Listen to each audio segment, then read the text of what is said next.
Hi, Andrew McNair here today to talk to you about tithing when money is tight and you're trying to make ends meet.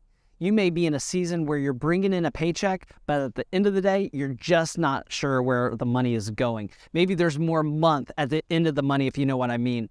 I know we've all fallen on hard times at one point or another, and if you haven't, it'll happen to you because it happens to all of us. If you're in that situation, giving 10% of your income to your local church may seem unfathomable, unthinkable at this time. But the question we're going to look at today is, when you fall on hard times, do you still tithe?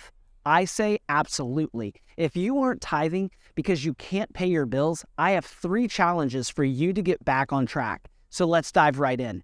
First things first, the number one question I would ask you is, where is your money going? More money will not fix your tithing problem if you don't know where your money is going in the first place. So take the approach you would use if you're trying to improve your health, which is watch your inputs and watch your outputs. And how do you do this with your finances? It's called a spending plan. And most people don't plan their spending. So their spending dictates their life and their spending plans their life. That doesn't have to be your story. With this tool, the spending plan tool, you'll fill out what's coming in versus what's going out. And it's a 1-page free spending plan template that we're offering in the link below. So be sure to click it, print it out, and fill this out by using the last 3 months of bills and averaging them to come up with that average and put that into your spending plan. So that brings us to our second challenge. Take a step back and evaluate your spending plan. Bring in a third party like an accountability partner or a friend or maybe your spouse to look over your spending plan together. This will show you where your priorities are. Your priorities always rise and bubble up to the top. And believe me, you'll be surprised what you find. Maybe you crunch the numbers and decide that yes, we do have an input problem. So your focus needs to be coming up with ways to supplement your income. Or maybe your expenses are out of control. You need to make sure your family has the essentials like shelter, water, electricity, and food. And after that, everything else is technically discretionary. If you're spending on anything outside those fundamental expenses and are not tithing, I believe you're prioritizing self and family above God. And I know that may sting, yet I have to admonish your eyes are bigger than your wallet, and you're spending more than you're making, so you're off track. The good news is you can get back on track. Proverbs 3:9 says, honor the Lord with your wealth and with the first fruits of all of your produce. So tithe is the first fruits to be set aside first. The goal is to get to the place where your tithing is one of the first things that you pay. So how do you get there? That's a good segue into our third and final challenge. Once you've filled out your spending plan and figured out what the outliers are, you're going to have to make some hard calls.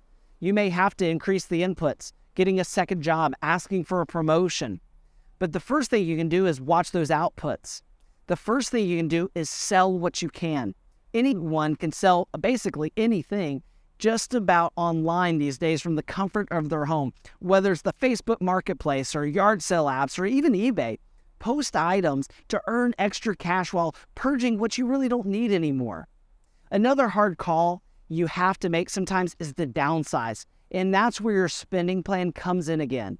In these areas that you can trim immediately, like streaming services and subscriptions, or maybe you're eating out excessively. Start making some difficult calls. Put some guardrails into your finances to free up some margin so that you can start tithing today.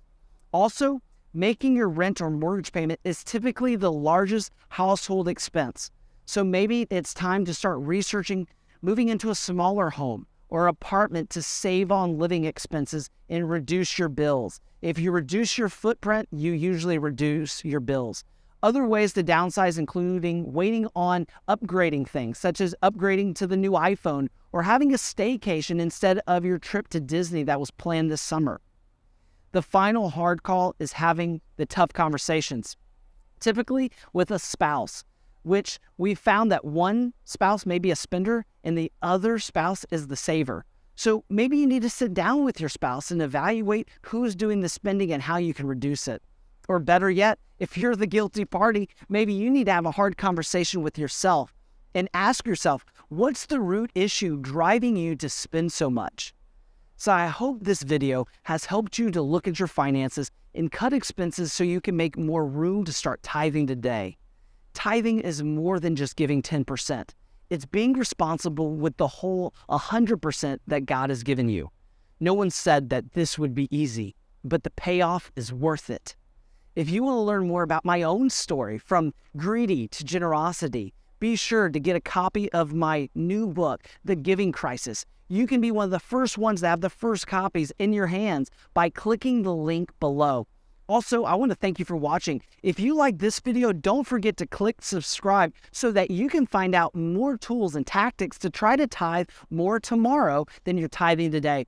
And lastly, check out my podcast, Rich, Young, and Powerful, on iTunes and other podcast platforms to be encouraged by philanthropists who have dedicated their life and their resources to giving more. Until next time, remember to invest your life into something that will outlive it. Now that's living to give.